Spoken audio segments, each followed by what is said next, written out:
In this video, we will cover a few aspects of the time travel phase. But before we start, there are two things to keep in mind. First, you can only time travel once per turn. And second, you will lose the abilities of any time specialist that you take to the past. In Time Editors, you're racing against other players to be the first nation to prevent 4 disasters in the past. Different people will have different game plans and approaches to accomplishing this. Let's look at 2 very different approaches as examples.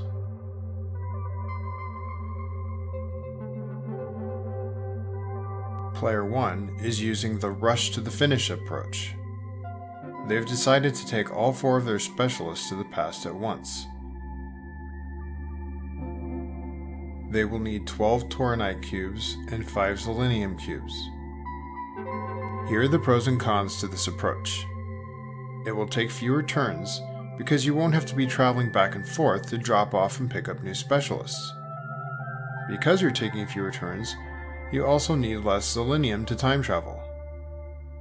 If you are successful early on in your attempts at changing the past, you can move on to the next timeline and you will already have all 4 of your specialists with you. But because you have all 4 of your specialists in the past, you will not be able to use their abilities in the present. You will not be able to open wormholes, you will not be able to purchase items or cards, you will not be able to play cards, and you will not be able to use the AI.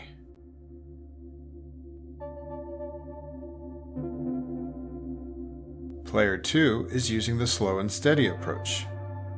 They've decided to take 1 specialist at a time to the past.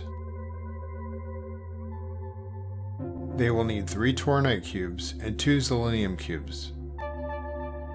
Here are the pros and cons to this approach. You will always have at least 3 specialists in the present and can use their abilities. In other words, you will only be losing 1 specialist ability every other turn. You will be using more turns because you will have to time travel back and forth to drop off and pick up new specialists. And because you're taking more turns, you will need more Selenium.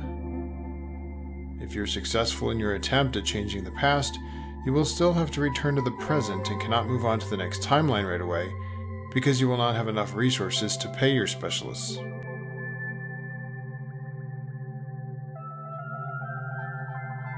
Now let's take a brief look at the different types of specialists and see why players may want to keep them in the present if possible. Some players may be focused on their economic engine and will need to keep their science specialists in the present to open wormholes on the main board to collect resources faster. Some players may be focused on buying items to strengthen their nation and will need to keep their politics specialists in the present. Some players may be focused on using AI to help increase their chance of a time ripple and will need to keep the technology specialists in the present. Some players may be focused on playing action cards and will need to keep their military specialists in the present.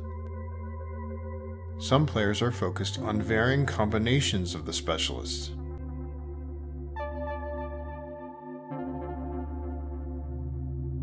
And the less competitive players ignore all this planning and simply choose their specialists based on the stories on the timeline according to which they think are the most fun or interesting to solve.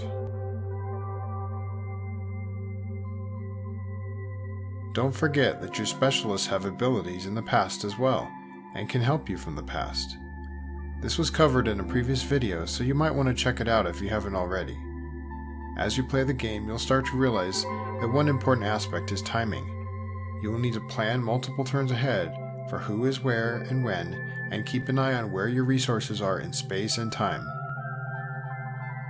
Keep an eye out for more of our upcoming videos, and don't forget to subscribe and share.